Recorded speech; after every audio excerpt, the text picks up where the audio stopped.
and forward, Nigel Hayes. How would I describe Nigel Hayes? He understands cause and effect pretty well, and he can see how a reaction can be caused from an action. I do find joy in stirring the pot, agitating the norm or what's going on in a way where it brings about a change, positive change. I've always tried to support our players and understand that just because they're a student athlete, it doesn't mean they lose their rights as citizens.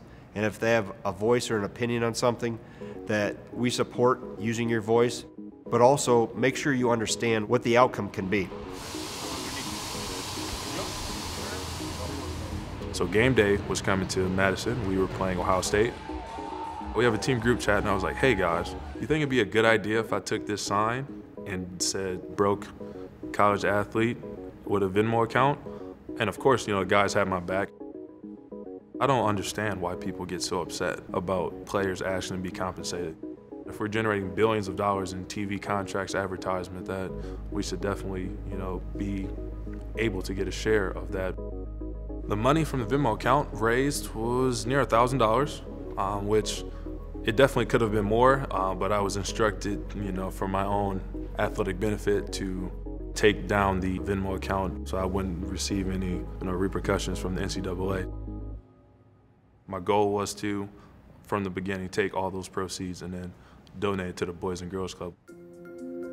He's been coming to the club for over a year.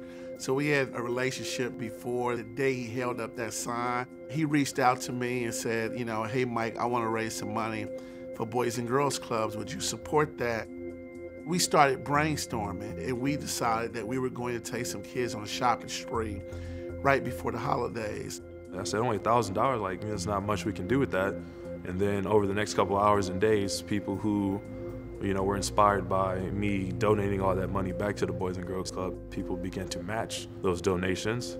All those donations at the end, it came to total to $10,000. So we took a busload of young people and their families, I think about 60 people, grocery shopping.